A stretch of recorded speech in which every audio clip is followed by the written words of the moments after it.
Bienvenidas y bienvenidos a Gente de Opiniones. Es un gusto, es un placer que nos acompañe en esta nueva semana. Hoy sí, ya la última de mayo, pasado mañana, 1 de junio, entramos al, empezamos el sexto mes del año, ya al segundo semestre, se va rapidísimo el tiempo. Y hoy hemos invitado al secretario general del Frente Farabundo Martí para la Liberación Nacional, Medardo González, con quien vamos a hacer un balance, pero antes le damos la más cordial bienvenida. Buenas noches. Buenas noches, María Teresa. Buenas noches, es un gusto, un saludo para todos los televidentes. Es importante al llegar el 1 de junio al segundo año de gobierno del profesor Salvador Sánchez Serén, poder conocer del secretario general varias cosas. En primer lugar, vamos a iniciar con lo más próximo, que son las actividades que se realizarán en el marco de estos 2 años, lo que tiene planeado el FMLN. Bueno, de todos he sabido que pues cada año que se cumple el gobierno, el presidente de la República da su informe a la Nación, a los diputados y diputadas, y así va a ser este 1 de junio. El presidente Salvador Sánchez Serén dará su informe en una sesión plenaria solemne que es a las 9 de la mañana. Y bueno, ahí estaremos los diputados y diputadas recibiendo este informe del presidente. Pero ya el partido ahora este año ha hecho una convocatoria pública, por cierto, y hemos convocado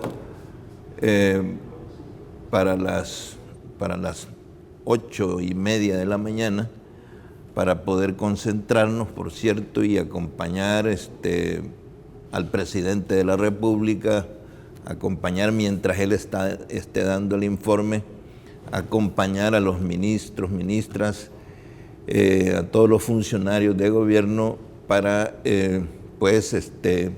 celebrar, para ponernos alegres, para recibir ese informe. Vamos a hacer esta concentración frente a la entrada de la Asamblea Legislativa sobre la diagonal universitaria, así que están invitados y invitadas para que podamos compartir ahí con los ministros y con el presidente de la República. Bueno, ya está hecha la invitación, entrada de la Asamblea Legislativa, diagonal universitaria. Sí. Secretario, ¿qué apreciaciones tiene usted de estos 2 años de gobierno? Ya conocimos las primeras encuestas, el FMLN ha subido puntos, pero ¿cómo mira usted cómo camina el país? Bueno, como decía María Teresa, pues hemos conocido, digamos, la opinión pública a través de los estudios estos de sondeo de opinión, y es muy alentador ver cómo la población salvadoreña, el pueblo salvadoreño, está viendo con optimismo, esa es la palabra, con optimismo, en primer lugar, los avances en el terreno de la seguridad pública, que es el principal desafío que ha tenido este gobierno, ¿verdad? El principal reto que ha tenido el presidente Salvador Sánchez Serén, y que los salvadoreños y salvadoreñas ven precisamente con optimismo cómo se está implementando esta política pública que está dando un muy buen resultado. De tal manera que, digamos, para nosotros, para los miembros de la dirección del FMLN, este es como el aspecto central, ¿no? El aspecto central. La población conoce y sabe de los esfuerzos hechos realidad por el presidente, por el gabinete, por el partido, en todos los sentidos, ¿no? En salud, en educación y en otras medidas, en economía, en agricultura, pero la sombra que hemos tenido y que todavía precisamente estamos luchando por quitarla es la sombra de la inseguridad y bueno, estamos viendo que estamos mejorando de una manera muy clara, muy evidente en estos meses. De hecho, ya lo reconocía cuando dio el informe de seguridad del vicepresidente Ortiz, Sí. los avances. Las medidas extraordinarias contra el crimen, si bien han sido, digamos, efectivas en lo que va de su aplicación y que además han tenido el respaldo nacional, ya lo decía usted en estas encuestas de opinión, ¿cómo ve este respaldo en el resultado de la implementación cuando se habló de las medidas extraordinarias del Plan El Salvador Seguro? Bueno, sí, yo estoy convencido que el pueblo salvadoreño ha reconocido el esfuerzo en general del presidente, del gabinete, ve cómo ha venido dando resultado la política aplicada del Plan El Salvador Seguro, pero hay una medida muy evidente, ¿no?, de reciente aplicación, que precisamente son las medidas excepcionales, ¿verdad?, que están dando una gran efectividad en la persecución del delito y que ha reducido de una manera evidente, tangible, objetiva, los homicidios y otro tipo de delitos que vienen achacando a nuestra sociedad, de tal manera que la población viene viendo, digamos, como una cosa muy positiva la aplicación de estas medidas. Todo, pues es importante señalar, y se ha insistido tanto en la información, ¿verdad?, de cómo las medidas tomadas en los centros penitenciarios, en los 7 centros donde se encuentran los principales delincuentes. Al principio fue algo criticado, que porque quitaban la señal y que no había comunicación, pero parece que eso ha sido bastante efectivo. Yo creo que la gente, pues, por un lado, en un principio también había interesados precisamente en tratar de generar dudas al respecto, pero la misma población, cuando uno se fijaba en los noticieros, en la información, cómo la gente se expresaba, le daba el beneficio de la duda a aquellas medidas que se iban a practicar, ¿no? Y todas estas medidas de aislamiento, todas estas medidas de cortar señales hacia los centros penitenciarios, la gente comenzó a verlas como una cosa positiva y bueno, y es evidente el resultado que se está teniendo, ¿no? Porque lo primero precisamente que esta medida busca, y eso lo escuchamos del ministro de Seguridad, es precisamente buscar cortar esa comunicación, cortar esa posibilidad que tienen los jefes delincuentes de dar órdenes de ejecución de delitos desde los centros penitenciarios. De tal manera pues que estamos hablando de una medida efectiva, estamos hablando de una medida concreta. También pues la otra medida que muy bien acompañada, muy bien pensada, ¿no?, muy bien trabajada, que es la creación precisamente de esta fuerza especial conformada por policías y tropas de las Fuerzas Armadas, que se dan a la misión y a la tarea de perseguir a los delincuentes en el terreno. Esto está haciendo, digamos, está dando el resultado esperado, ¿no? De tal manera que hoy la población salvadoreña comienza a respirar tranquilidad en sus propias comunidades, cosa que no pasaba así hace meses. Seguramente, secretario, la labor también en territorio, digamos, de los alcaldes, cuando se habla del plan El Salvador Seguro se prioriza en 10 municipios, Sí. pero también ha habido como la realización de eventos con la comunidad, claro. Todo ese acompañamiento en territorio es una parte importante también, ¿no? Por supuesto, de hecho las medidas excepcionales que se están aplicando tendrían un vacío muy grande si no estuvieran acompañadas de todas estas otras medidas, ¿no?, que ya el plan El Salvador Seguro ha tenido, ¿no?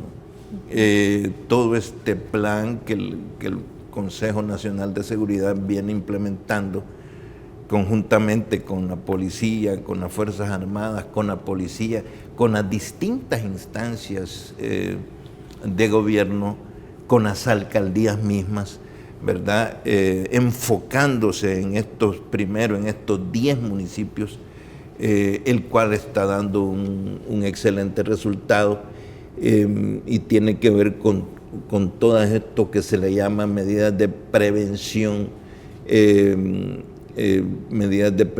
de tal manera que permita al Estado salvadoreño, a la sociedad salvadoreña, poder más bien impedir, que permita a la sociedad impedir que los delincuentes tengan, digamos, terreno fértil para poder seguir reclutando.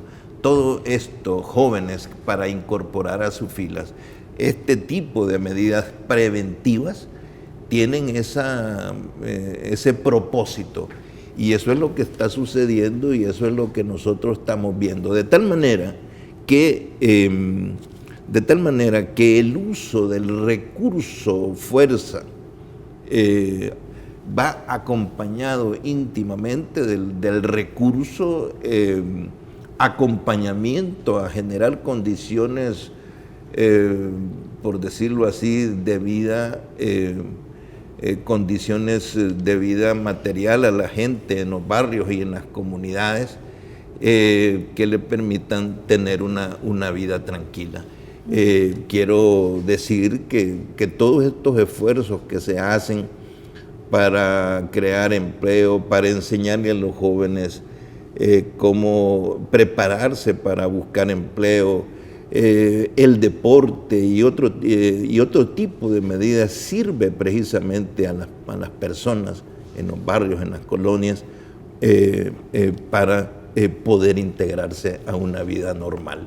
De tal manera que estamos hablando pues de dos esfuerzos: el uso, digamos, de la fuerza que el Estado está, digamos, obligado a ejecutar para cuidar la represión del delito necesaria. Exactamente, ¿verdad? En este caso la represión del delito, y la otra parte que tiene que ver con crear condiciones materiales de vida adecuada a las personas, dándoles salud, dándoles educación, dándoles recreación, dándole las condiciones. Y eso es lo que el Estado, eso es lo que el gobierno está haciendo conjuntamente con todas las instituciones, incluyendo en este caso a las alcaldías, que están jugando un papel importantísimo en todos lados.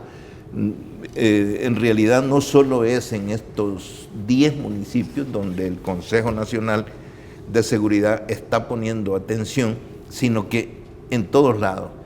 Pero en este caso voy a hablar por los 86 alcaldes y alcaldesas del FMLN, pues hacen un esfuerzo grandísimo por acompañar a las distintas instituciones del Estado para garantizar la seguridad de la comunidad.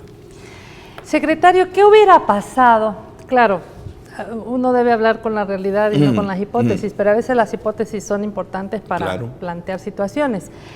El Consejo Nacional de Seguridad y Convivencia Ciudadana en algún momento planteó la necesidad, primero, de que los partidos se pusieran de acuerdo, de que el tema de seguridad es un tema de nación y no un tema partidario, y que los 900 millones que la Corte Suprema de Justicia mantiene todavía en stand-by, ahí guardaditos, se hubieran dado. Esto no ha ocurrido. siguen con los 900 millones ahí. Sin embargo, viene la encuesta, hay un reconocimiento de que el gobierno está dando, digamos, en el clavo de la seguridad, y después la oposición, digamos por unanimidad, la Asamblea Legislativa hace poquito aprobaron los 152 millones. ¿Cómo mira usted que se mueven las piezas cuando se está hablando de lo que la gente está opinando? Bueno, creo que los diputados y diputadas de Arena tomaron conciencia que no podían seguir con una postura cerrada y tosuda para negarse a la aprobación de los 152 millones de dólares en bonos.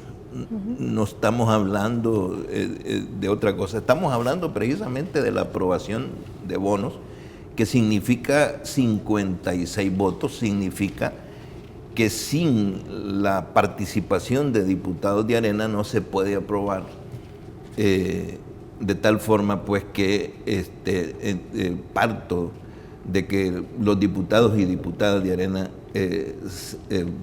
supieron, se enteraron, concluyeron que no podían continuar con esa postura. ¿Por qué? Porque saben que están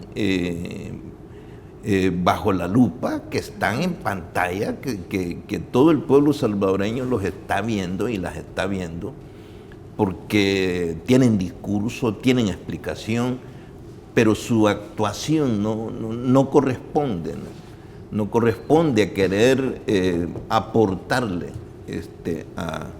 a todas estas medidas de seguridad. Yo creo, pues, que los diputados de Arena se han dado cuenta de esto, y qué bien que lo hicieron por aprobar estos 152 millones.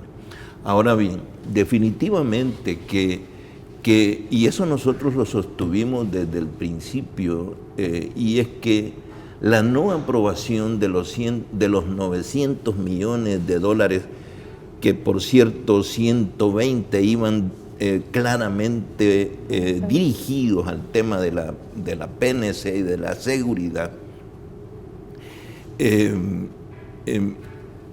todo esto fue detenido por medidas precautorias que precisamente los magistrados de la Sala de lo Constitucional pusieron. Es decir, impidieron que esos 900 millones de dólares llegaran al Estado, impidieron que estos fondos, ya prácticamente, entiendo, 11 meses, llegaran al destino correspondiente y que pudieran aplicarse. Creo que el 3 de junio es un año, secretario, sí, por ahí. Ajá, ¿sí? Ya un año, sí. Ah, bueno, un año ya, 3 de junio, ¿no? Sí, si no mal recuerdo. Sí, si no, ok, entonces, definitivamente que ya prácticamente un año. Y en esa hipótesis de que qué hubiera pasado, yo estoy totalmente convencido, y nosotros en el FMLN y en el gobierno estamos completamente convencidos de que hubiéramos visto mejores resultados desde hace meses, más y rápido, ¿no? Mucho más rápido de lo que nosotros estamos viendo ahora. De hecho, nosotros dijimos, y en esto voy a mencionar eso porque así lo dijimos, no solo Arena, sino porque Arena no votó, fuimos los demás partidos políticos y los diputados de todos los partidos políticos que firmamos el compromiso allá en Ataco, los que votamos por los 56. Arena no votó. Sin embargo, este tema de detener el tema de los 900 millones ya no fue de los diputados de Arena, sino que fue de los 4 magistrados de la Sala de lo Constitucional, y nosotros dijimos, precisamente los magistrados están impidiendo que estos fondos sean utilizados para combatir a los delincuentes. Bueno, pero la población creo que ha sacado sus propias conclusiones, claro, y se ha dado cuenta que realmente la disposición del gobierno es justamente poder pues llegar a una situación de tranquilidad y de paz para la población. Vamos a hacer el primer corte. Al volver vamos a hablar sobre otros temas como el tema económico y demás de estos 2 años de gobierno. Ya regresamos. Latinos Tours, más que bueno, un servicio exquisito.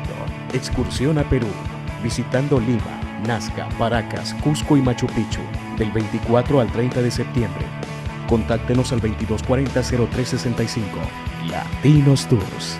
Conversamos con el secretario general del FMLN, Medardo González. Ya hablamos un poco sobre el avance en temas de seguridad. Ahora queremos abordar los avances en tema económico, tema social. Ya se ha hablado aquí mismo en este set de cómo en los informes para llegar a estos 2 años de gobierno, la producción nacional ha aumentado en el año 2015. Se habla de un 2.5%, cómo ha subido la situación económica, y entonces queremos saber su opinión en el tema económico. ¿Cómo mira estos avances, secretario? ¿Cómo no? Claro que sí. Es importante comunicarnos, trasladar la información. Esto no es percepción, sino la información que precisamente tenemos. Y es que se terminó diciembre con un crecimiento del Producto Interno Bruto, con un crecimiento del 2.5%, es decir, la economía nacional creció, no decreció, no se fue para abajo, sino se fue para arriba. Un crecimiento que no se había visto en 8 años continuos. Es importante decirlo también, es decir, ha habido un crecimiento. Yo quiero decir, y lo voy a traer a cuenta, las opiniones de los dirigentes de Arena, de institutos políticos de la derecha, que hablan y dicen, bueno, es cierto, ha crecido la economía nacional, pero un crecimiento muy bajo. Por cierto, un instituto que daba hoy precisamente su informe, su valoración al respecto, ¿no? Y que otras economías del área centroamericana han crecido más. Lo cierto, y eso es importante decirlo, es que bueno, ha habido un crecimiento repito, del 2.5% que no se había visto en 8 años. Este crecimiento se mantiene positivo en estos primeros 4 meses del año.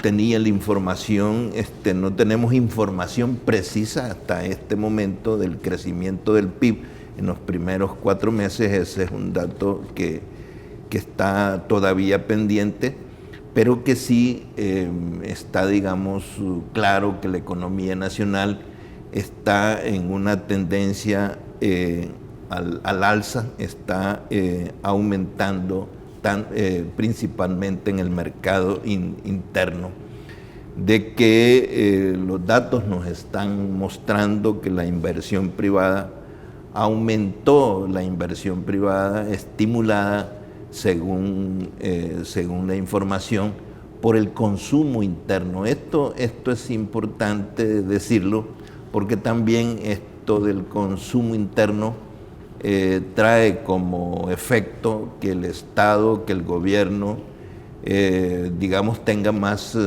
fondos, más ingresos, ¿verdad? Por IVA, por renta, de tal manera pues que el gobierno y el Estado van teniendo más fondos. También es importante decir que el crecimiento de la inversión privada también se ha reflejado también en las importaciones de maquinaria, de herramientas y de equipos, ¿verdad? Y que aumentaron en un poco más del 10,7%. Y es también de destacar que este dato muestra que las empresas en El Salvador están renovando y están ampliando sus plantas productivas. Esto es importante. Lo cierto es que los salvadoreños debemos de saber de que las cosas se mueven a nuestro alrededor, que no están las cosas ahí quietas, que las empresas están invirtiendo precisamente porque hay venta, hay movimiento, hay consumo. Esto es una cosa y también se han creado empleos, ¿no? a mi juicio importante. Es importantísimo ver que este crecimiento precisamente de la economía ha traído como resultado un crecimiento en la cantidad de empleos formales de una cantidad de 35,000, estamos hablando del año, de 35,000 empleos, lo cual es una cosa importantísima. Por supuesto que nosotros quisiéramos tener una generación de empleo del 100%, ¿no? Pero bueno, eso no ha sido posible en este país. Lo que venimos prácticamente es creciendo en la generación del empleo, 35,000 nuevos empleos que nosotros tenemos. Así que eso podemos decir nosotros. Puedo yo también, y quiero decir algo, ha habido crecimiento en los distintos sectores, pero hay algo que yo quiero destacar, y es que el sector agropecuario en este crecimiento general tuvo un crecimiento prácticamente del 60%, lo cual es algo importante.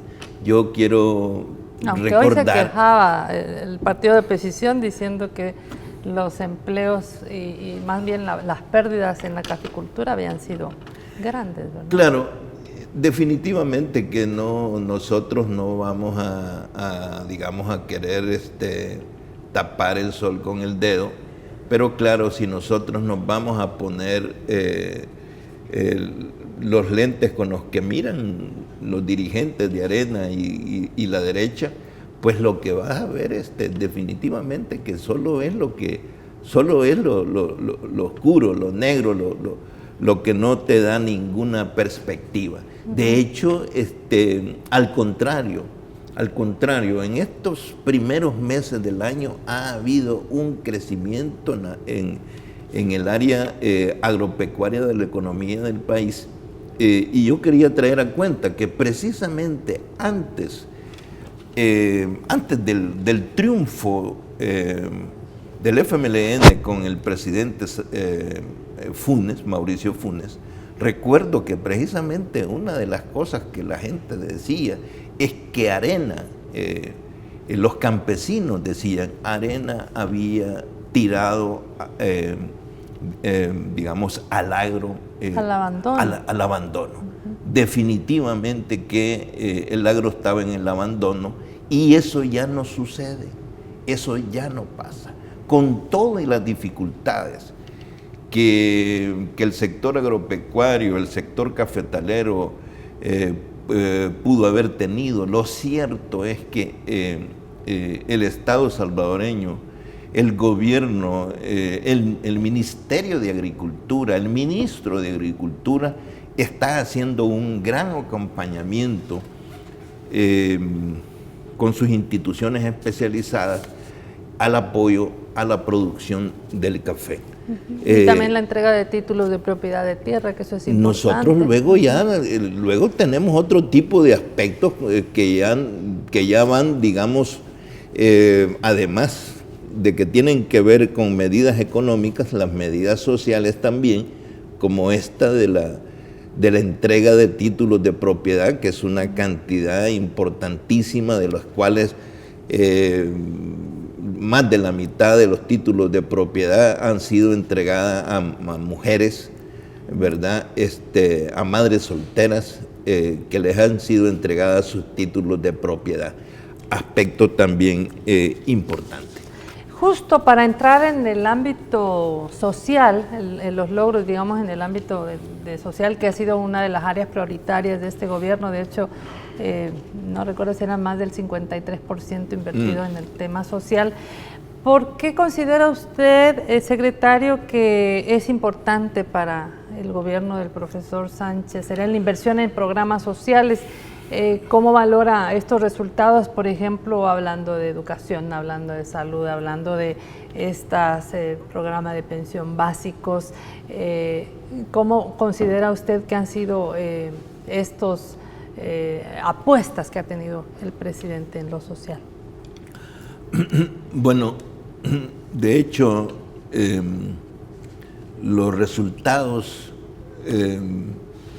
el impacto de todos los programas sociales, el impacto del apoyo a la economía familiar a través de los subsidios que el Estado, que el gobierno da, es un impacto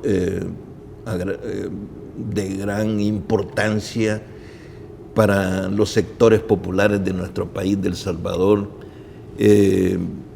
inclusive para sectores de la clase media de nuestro país, que estos subsidios y estos apoyos se vuelven importantísimos.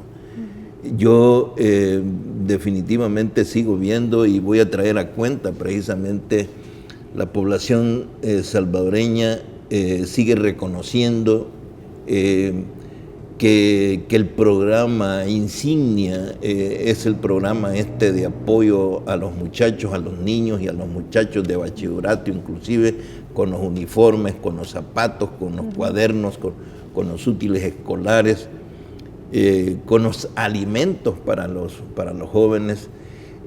Todos los temas relativos a la educación. Bueno, hoy tenemos todo este programa nuevo precisamente del presidente Salvador Sánchez, con la entrega de las laptops, de las computadoras, las lempitas, las famosas lempitas, miles y miles de computadoras entregadas, ¿verdad?, a niños y niñas que en su vida hubieran tenido oportunidad de tocar una computadora, como dice ahí un anuncio.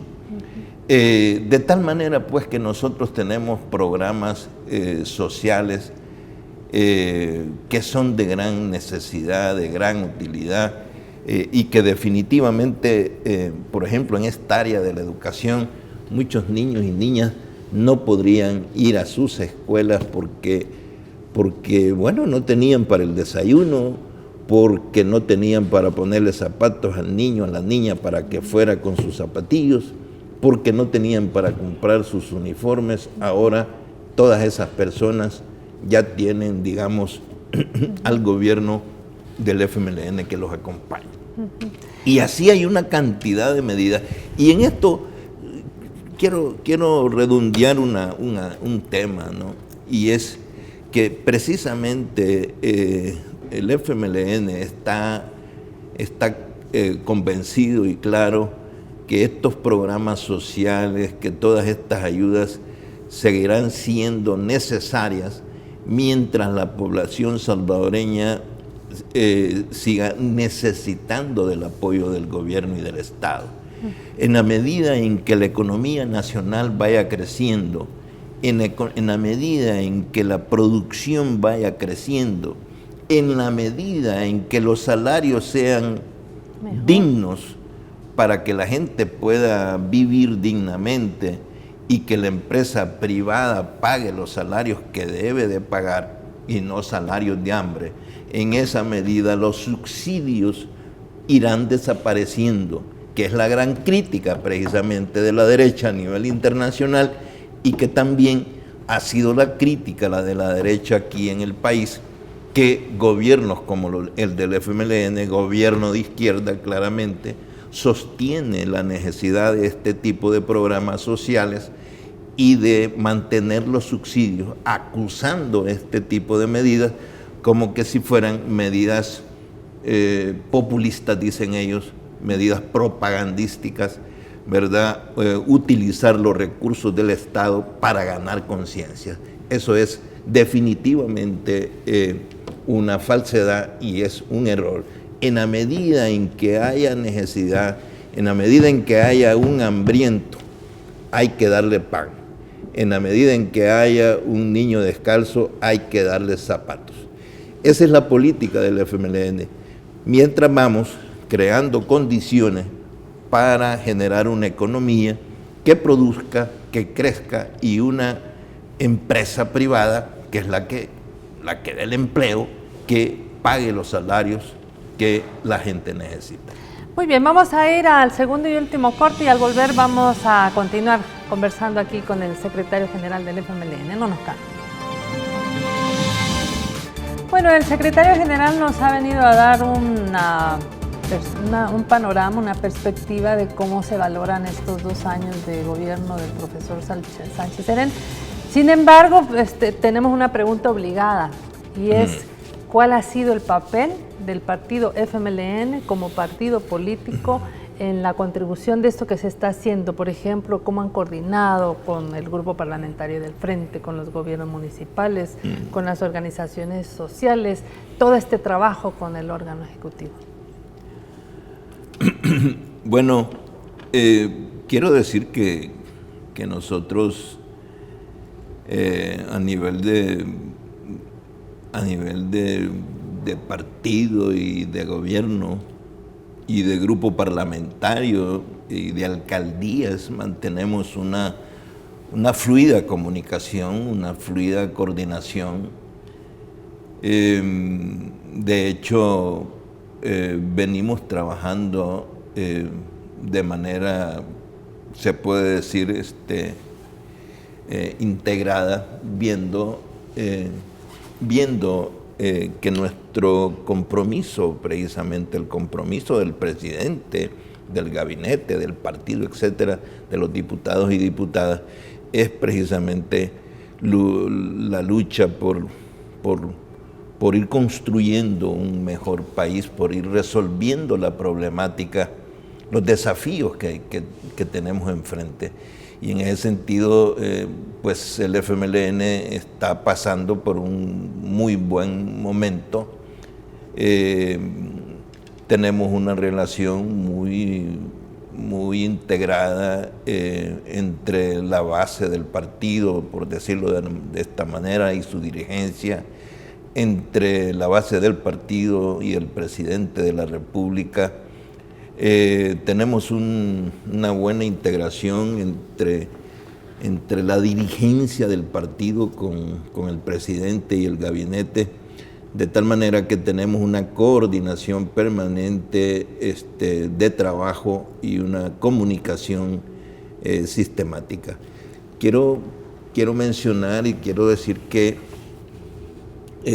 ahora precisamente estaba hojeando, leyendo un poco algo que una institución de la derecha que mencionaba sobre un balance del gobierno del presidente Salvador Sánchez Serén, y entonces señala como una crítica que el presidente Sánchez Serén tenga funcionarios de la militancia del FMLN, y señalando esto como algo errado.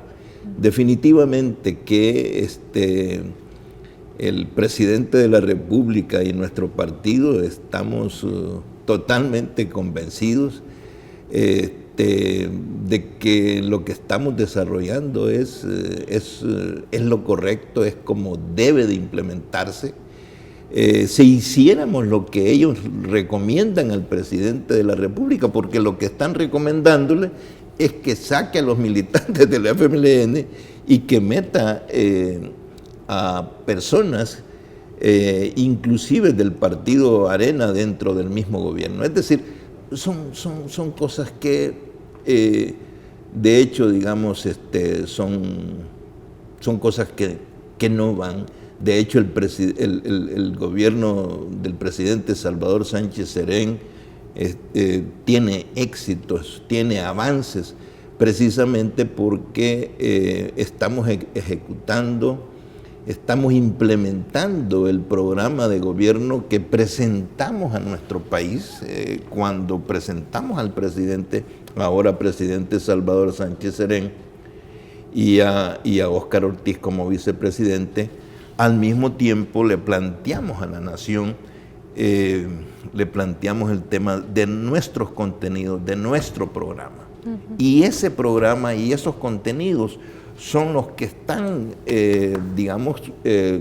están sostenidos acá en el programa de gobierno del presidente Salvador Sánchez Serén. Por supuesto que el presidente trabajó con el gabinete todo su planteamiento. Lo que quiero decir, y para terminar, simple y sencillamente, tenemos una excelente relación y coordinación entre ejecutivo y partido. Y entiendo entre líneas que también hay un compromiso, ¿no?, de estos funcionarios que de alguna manera, como usted dice, tienen militancia en el FMLN. Pero ¿cómo valora usted, secretario, que el proyecto histórico del FMLN ha tenido una presión mediática, lo vemos en diferentes medios, excepto en este, por supuesto, de fuerzas conservadoras que van contra este proyecto político histórico del FMLN? Sí, precisamente aquí mismo en ese informe que estaba leyendo yo, un par de líneas, precisamente mencionan como algo que ellos destacan el tema del Congreso del FMLN, ¿verdad? Que de nosotros desarrollamos el año pasado, en noviembre precisamente, y del cual participamos más de 20,000 militantes, hombres y mujeres del partido, en el que definimos precisamente nuestros planteamientos de cómo vemos al país. De hecho, ellos se abocan a hacer críticas y a hacer planteamientos como queriendo descalificar a nuestro Congreso por nuestros propios planteamientos. Definitivamente que digamos que nos tiene sin cuidado ese tipo de críticas y de señalamientos. Y hoy que recuerdo, hasta le dicen al presidente de la República que no dijo nada expreso en relación a rechazar los contenidos del Congreso. Una cosa abusiva, una cosa inclusive abusiva de parte de ellos, como reclamándole al presidente por qué no se manifestó públicamente en contra del Congreso del FMLN. Ellos la tienen contra el Congreso, la tienen contra este partido, porque nosotros hemos declarado de que estamos totalmente en contra del neoliberalismo. Nosotros estamos precisamente por la construcción de un Estado, de un país en el que las personas, por supuesto, tengan la libertad, pero de lo que acabo de hablar, ¿no?, que las personas tengan salarios dignos. Por cierto, que ANEP criticaba hoy que el Frente estaba presionando a la gente para que fuera afuera de las instalaciones de la ANEP, y que incluso el gobierno y el FMLN estaba presionando para que se aprobaran los nuevos salarios. Exactamente, ese es el punto. Es decir, ellos vienen criticando y señalando este tipo de postura, y quiero decirles definitivamente que el FMLN no va a dejar de luchar en contra de este tipo de empresarios que no quieren pagar sus impuestos, que lo evaden, que eluden, que no quieren pagar salarios justos, salarios que dignifiquen a las personas en el campo. De hecho, son salarios de hambre los que hay en este país. Ya hemos dicho, hemos repetido, en Honduras, en Guatemala, que tienen sus propias monedas, que ahí no tienen el dólar como moneda nacional. Ahí los trabajadores tienen un ingreso superior a los trabajadores del Salvador que ganan en dólares americanos, como dicen, que nos impusieron el dólar. De tal manera que, sí, ellos están precisamente atacando, están aprovechando este segundo año de gobierno para atacar al presidente, ¿verdad? Diciéndole, apartate de tu partido, diciéndole, saca a los funcionarios militantes que son de tu partido, como que si el presidente no fuera precisamente dirigente histórico de este partido, ¿verdad? A cuenta de que el presidente Salvador Sánchez Serén va a hacer caso de este tipo de cosas a este tipo de instituciones que responden a este tipo de empresarios que no quieren pagar salarios justos. Antes de despedirnos, secretario, yo quisiera que dejara un mensaje a la población salvadoreña en el marco de estos 2 años de gobierno, con un mensaje de visión de futuro, de perspectiva. Bueno, sí, yo creo que es importante decir algo. De hecho, estamos viendo luz al final del túnel. De hecho, estamos avanzando en detener a los criminales. Estamos avanzando y los próximos pasos serán precisamente para derrotarlos y neutralizar al crimen aquí en nuestro país. Estamos avanzando también en todo lo que tiene que ver con la economía nacional y la generación de empleo y todo este tipo de políticas sociales que no había tiempo para hablar ahora. Pero precisamente quiero terminar diciendo, María Teresa me estaba hablando cuando nos sentábamos al principio, los avances en salud, ¿verdad? De cómo precisamente El Salvador se está consolidando en su reforma integral de salud, ¿verdad? En estos 7 años. Así que sigamos haciendo esfuerzos, sigamos luchando, porque pues solo de esta manera será posible seguir construyendo un país en el que todos deseamos vivir. Bueno, muchísimas gracias por haber venido esta noche. Gracias a ti. A la audiencia le agradecemos la sintonía. Este programa mañana a las 7 de la mañana en retransmisión, y les recordamos que el 1 de junio vamos a estar en transmisión directa, en vivo y en directo, de todo lo que va a ocurrir, del mensaje del presidente y las actividades de movilización que se van a hacer. Así que les invitamos siempre a mantener la sintonía de Gente Viva.